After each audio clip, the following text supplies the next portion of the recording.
What's up, everybody? It's Soren Baker here on Unique Access, and today we have the honor and the privilege of being joined by Playa Hamm, Penthouse Players Clique, in the building. What's up, brother? How you feeling? Man, thank you so much for coming through, man. It's my pleasure. It's been an honor. ever since I first heard y'all's music, man. I was like, man, I got to meet these cats and interview them one day. Took a minute, but we're here. But we're here. We here. Everything happens that's supposed to happen. Absolutely. So that being said, man, there's so much that I've been wanting to ask you since '92-ish.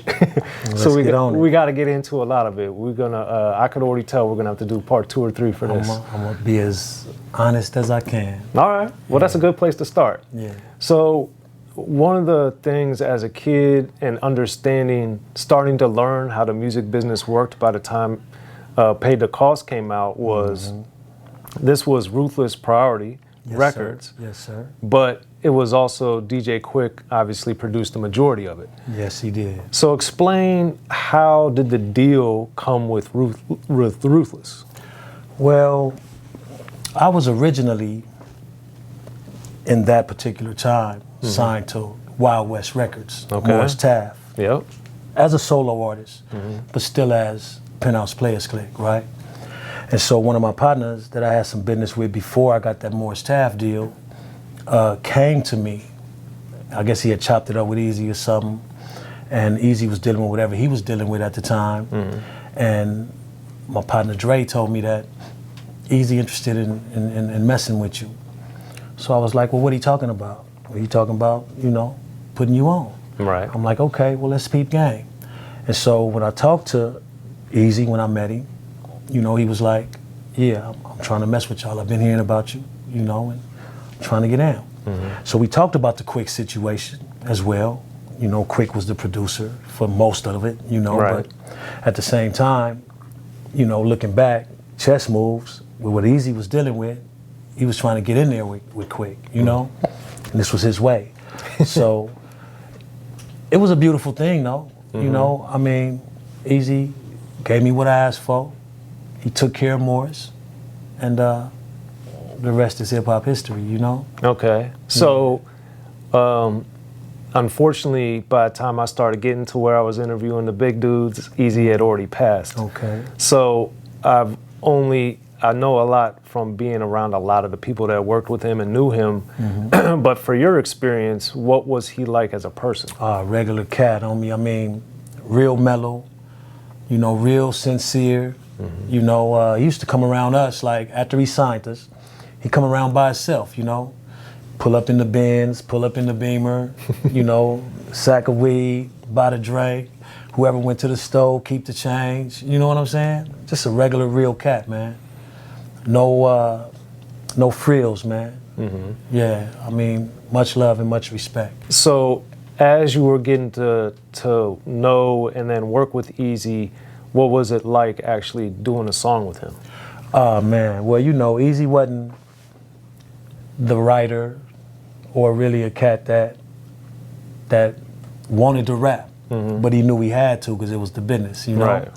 So he did what he had to do. But, man, like I said, always respect, always, he was sincere, man. He didn't pull no punches, but he didn't have to swing. You know what I'm saying? Right. So he just did him in the ways he did it. Don't fight. Man, he was. I got, like I said, put it like this. I should have asked for more money. Okay. You know what I'm saying? Because he'd have gave it to me. He was always a peacemaker when it was situations and drama. I was dealing with a lot at that time. Okay. And so when I was going through what I was going through, and then Quick was doing what he was doing the way he was doing it, and a lot of things were going on, like I said, behind the scenes I didn't understand or I didn't know about. Then I'm coming at the situation from I've made it perspective, as opposed to we got to make this. This is my job. You see what I'm saying? Well, it's funny you say that because I know from my own experience as a writer, but then being around so many artists over the years, it's exactly that. They think once they get the deal, they're done. That's when the real work starts. Absolutely. And people, the ones that become the icons, understand that. And understood it from the beginning. And understood it, yes. That's my situation, bro. It's like a nigga loved it more when he wasn't getting paid. Really? You know what I'm saying? Because once we started getting paid, you started getting distracted. And you got pulled away from it for a multitude of different reasons, or people start coming at you with way more things. And if you ain't got the foundation of understanding that's necessary to navigate through that, then you get caught up, you know? Yeah. And then there's a lot of people that ain't gonna give you the game. No. You know, they ain't gonna tell you. They really gonna hold your ignorance against you, or hold your naivete against you, or exploit it and take advantage of it. And that happens to a lot of cats. You know, when we came in the game, no management, basically managing ourselves, no attorneys, basically just paying them when we use them that 1 or 2 times. Okay. And then they not sharing the certain things because they got agendas. You know, everybody got an agenda. Right. You know, and sometimes they could see certain things in certain artists, and then it make people do things a different way, dealing with certain individuals, you know, the Cubes, the Quicks, the Eazies, you know what I'm saying, the Dre's. You so know, what? It's 1,000 cats in between them that fall to the wayside. So then what were the times you did use a lawyer? When it was time to negotiate contracts. Okay. Or when it was time to just make sure everything was like it was supposed to be and it wasn't getting fucked. You know what I'm saying? Well, that was good. Yeah, but at the same time, you don't know what you can get. You don't know, you're not building it on a foundation that you can go to the moon with. Right. You're just building it on a foundation where I'm gonna get what I can get now. And a lot of cats, they see way past that.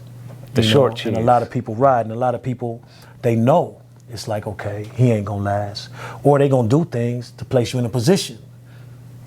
They don't want you to last. They might see something in you that they didn't have, or something in you that they can take advantage of only to a certain point. And then they know they're gonna have to deal with consequences. Right. You see what I'm saying? Yeah. Well, as I learned at a young age, rap is a contact sport. So absolutely. You know, this whole life is. Right. You know, but you gotta know when to play certain positions. Right. Yeah. So that being said, how, when, and why did Quick end up being your guys' producer? Well, because Quick was a part of the Penthouse Players Clique before we even got that deal. You know what I'm saying? We had several situations before my deal and Quick's deal that we were a group, me, Tweed, and Quick, you know? And so the Penthouse Players Clique consisted of the 3 of us. And Quick was the missing piece when he came into the, you know, to play about maybe 1988 or so. And he was what was missing. You know, back then you needed a DJ. You needed somebody to do the music. And basically I was messing with different cats, doing different things. Homies that say they DJ or homies that say they can make music, you know, and then we try to make something and it don't turn out right. But when Quick came to the table, like I like to call him the goose that laid the golden eggs, you know? He did that for a lot of people. He would have done what he did to a certain extent, whether I was involved or not. It just so happens that I was involved, and my hands is on that. I was influential. You know what I'm saying? I was in a position to help him when he was in need, and of course it helped me as well. Well, I think it's important to talk about that because the story that most people know probably is this born and raised in Compton, this, the stuff he talks about, his equipment getting stolen and all that type of stuff. So I think it's important to explain like your hand in helping him during that time. Well, much of that happened before, you know, he got with us. Okay. Right.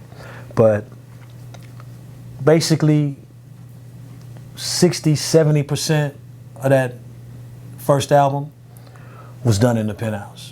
Was created in the Penthouse, was about the way we was living and the moves we was making. But once he got his deal, you know, like with Tonight, he changed the names. You know, a lot of them cats in Tonight, them niggas wasn't around. You know what I'm saying? But he did what he had to do, you know, based on what we were going through, because we had fell out.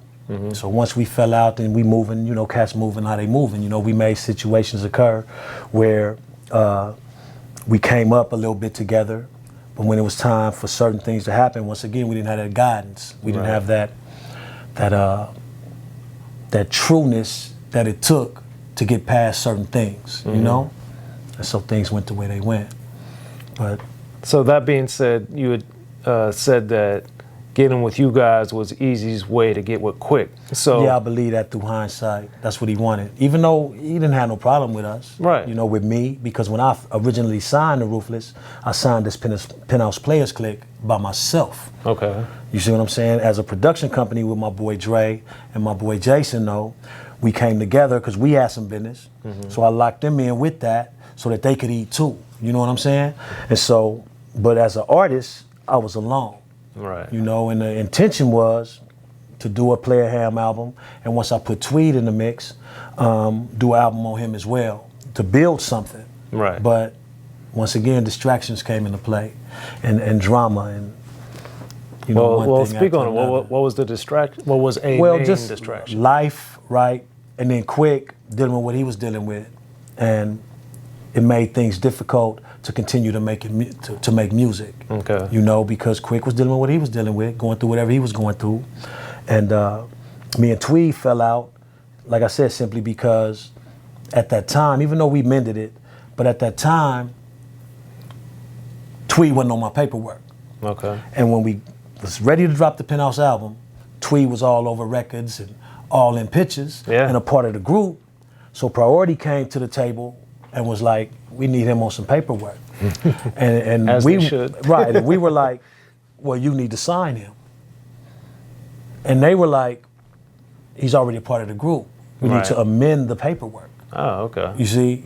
And that's when we needed an attorney. Because that's where we kind of got, you know, played. And then, I don't know if Tweed went to Jerry and got some bread, which I'm pretty sure he did. He didn't come back and do nothing for me. But I looked out for him originally. When I got paid and he was on the record, I broke him off out of my pocket. Okay. But I'm sure Tweed, the type of cat, once again through hindsight, that once he got forced into the situation, because he didn't want to sign the paperwork, we had a talk.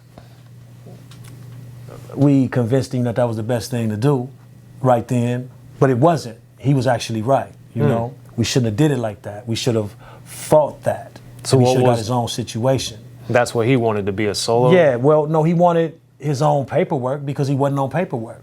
So Priority, I don't know if they broke bread with him after the fact.